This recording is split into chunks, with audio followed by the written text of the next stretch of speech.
Assalamualaikum warahmatullahi wabarakatuh. Halo semuanya, perkenalkan nama saya Aldio Rama Ari Hermawan. Pada hari ini saya dan rekan-rekan saya akan mempresentasikan laporan dan juga game yang telah kami buat. Pertama, kami akan menjelaskan dulu sedikit dari laporan kami. Dan juga saya di sini seperti saya bilang tadi ditemani oleh rekan-rekan saya yaitu ada Lalu Abdusani dan juga ada Mas Satria Ari Permana. Nah, jadi pertama laporan dulu dengan laporan kami dengan judul pengembangan game edukatif Code Knight sebagai media pengenalan logika pemrograman.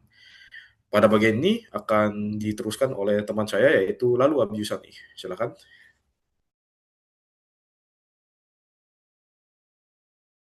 Oke, perkenalkan selalu Abisani. Saya akan membacakan bagian tujuan dan manfaat. Yang pertama, untuk bagian tujuan yang kita harapkan semoga saja tercapai dari pembuatan game ini. Untuk bagian tujuan, kita membaginya menjadi 4, yaitu pertama, mengembangkan aplikasi Codenex sebagai media pembelajaran pemrograman berbasis blok. Yang kedua, mengetahui tingkat kelayakan game Codenex sebagai media pembelajaran pemrograman. Yang ketiga, menguji efektivitas penggunaan game Codenac dalam meningkatkan minat belajar pemrograman. Yang keempat, mengetahui pengaruh penggunaan game Codenac terhadap kemampuan berpikir komputasional. Untuk selanjutnya, kita kita mengharapkan ada manfaat dari pembuatan game Codenac ini, yaitu manfaatnya dibagi menjadi dua. Yang pertama ada manfaat teoritis, yang kedua ada manfaat praktis yang dibagi menjadi 3 lagi. Untuk yang pertama, manfaat teoritis, penelitian ini diharapkan dapat menambah wawasan dan referensi keilmuan di bidang pendidikan informatika, khususnya terkait penggunaan media pembelajaran berbasis permainan. Untuk yang kedua, manfaat praktis. Yang pertama, ada manfaat praktis bagi siswa. Aplikasi Coordinate diharapkan dapat membantu siswa memahami konsep dasar pemrograman dengan lebih mudah dan menyenangkan, serta meningkatkan minat belajar dan kemampuan berpikir logis. Untuk guru, penelitian ini dapat menjadi alternatif media pembelajaran yang inovatif dan interaktif untuk mendukung proses pembelajaran dan pemrograman di kelas. Dan yang terakhir yaitu adalah sekolah. Hasil penelitian ini dapat menjadi bahan pertimbangan dalam pengembangan dan penerapan media pembelajaran berbasis teknologi yang sesuai dengan kebutuhan siswa. Saya rasa cukup untuk bagian saya karena selanjutnya akan diteruskan untuk membahas teknikal yaitu ada Satria dan Aldiorama.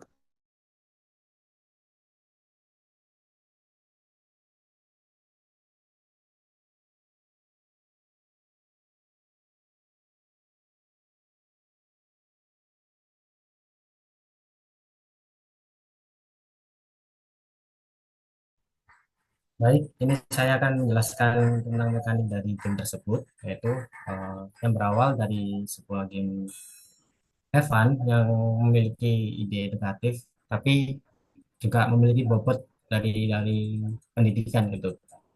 Jadi secara itu pertama kita hanya memasukkan blok dari sini yang di sebelah kiri saya ini sebelah kiri nanti dimasukkan ke dalam workspace. Workspace ini gunanya adalah ketika kita memasukkan blok-blok tersebut, nanti dia akan ketika kita menekan run action, dia akan melakukan eksekusinya. Mungkin sebagai contoh saya akan coba yang pertama adalah dengan melakukan gameplaynya sedikit. Yang pertama kita masukkan loop dulu, kita bisa masukkan turn right karena kita akan memutar sebelah kanan dulu, berarti sebanyak 2 kali. Yang kedua, nanti kita akan memasukkan loop lagi sebanyak 3 kali karena gunanya untuk melakukan looping sebanyak 3 kali berjalan lurus. Setelah itu kita hanya tinggal memasukkan turn left lagi dan juga masukkan move forward. Nah, dari sini codingannya itu sarga di mana kita melakukan loop 2 kali dengan perputaran sebelah kanan. Yang kedua yaitu loop 3 kali, itu ada dengan isinya adalah move forward. Jadi move forward ini akan berjalan sebanyak 3 kali. Nah, setelah itu karena saya memasukkan satu blok saja ini karena dia hanya berfungsi berputar 1 kali karena tidak ada loopingnya. Setelah itu kita hanya menambahkan loopingnya lagi buat ke arah edges-nya. Jadi kita menambahkan sekitar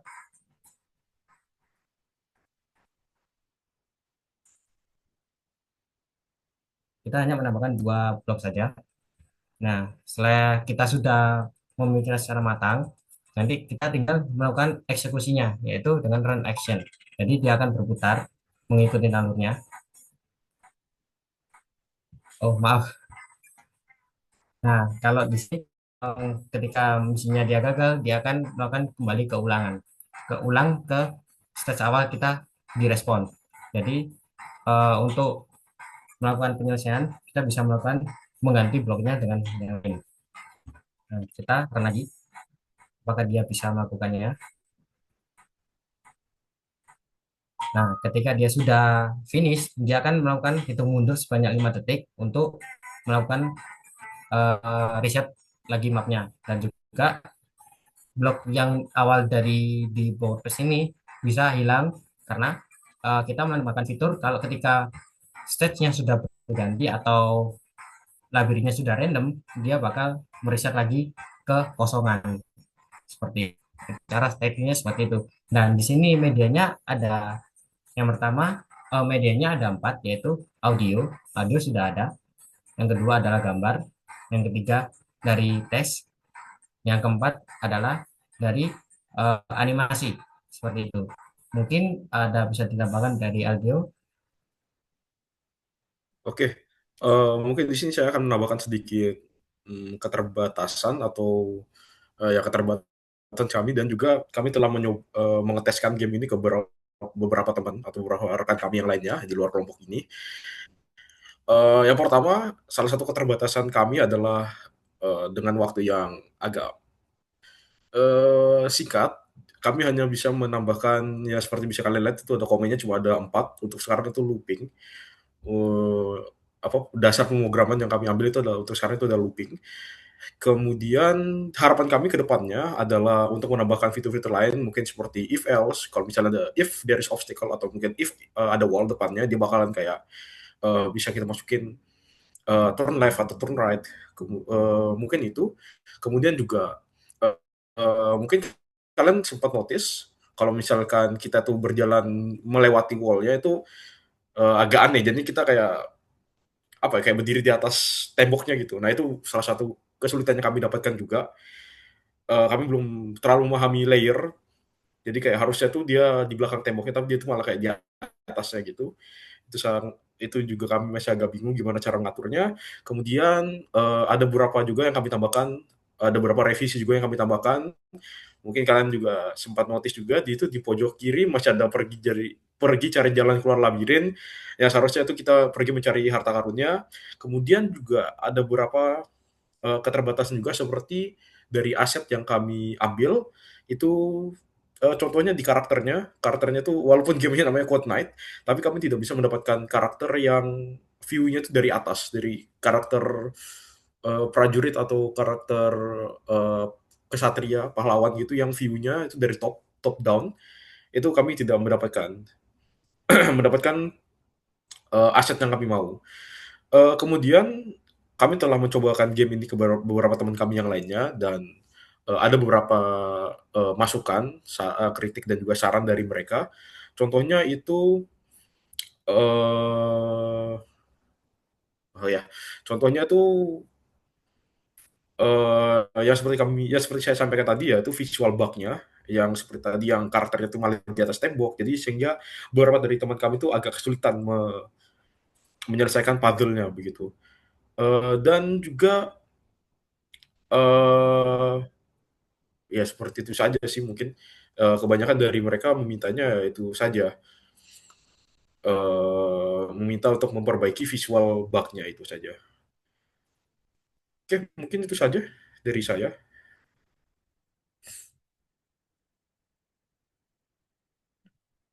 Apakah Oke, teman-teman saya karena menambahkan lagi? kita juga terbatas dengan waktu, mungkin kalau untuk publisher dari gamenya kita masih belum mengetahui. Mungkin harapannya kita bisa mempublish gamenya dengan harapan agar bisa menjadi manfaat bagi kayak kayak kalayak kalayak umum dan bisa dimainkan oleh usia-usia yang masih SMP atau sejenisnya. Dengan game Oh ini ya, kami ini berusaha untuk mengembangkan lagi. Mungkin sampai di situ oh ya, saja karena ini ada tambahan sedikit. Mohon maaf, baru ingat saya. Untuk publikasi, kalau menurut tadi kan kita juga sempat ngobrol kalau untuk publikasi dan juga pengaturan hak itu untuk sekarang mungkin belum bisa ya karena kita masih menggunakan aset yang gratis. Jadi kita belum kalaupun kita misalnya mau publikasi atau menggunakan kayak menaruh hakinya, hak asasi hak atas kekayaan intelektual itu belum bisa karena kita masih menggunakan aset dari orang lain, aset gratis dari orang lain yang kita dapatkan di itch.io begitu. Jadi ya untuk sekarang karena ini juga masih dalam tahap demo atau tahap awal ya masih. Jadi ya untuk sekarang ya ini saja dulu. Kami masih menggunakan aset dari yang kami dapatkan di itch.io begitu. Oke, itu saja dari saya.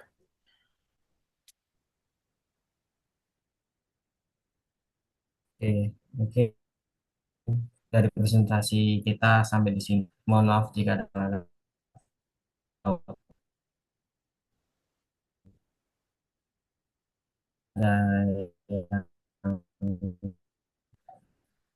menyinggung dari presentasi kami. Kami mohon maaf. Sekian.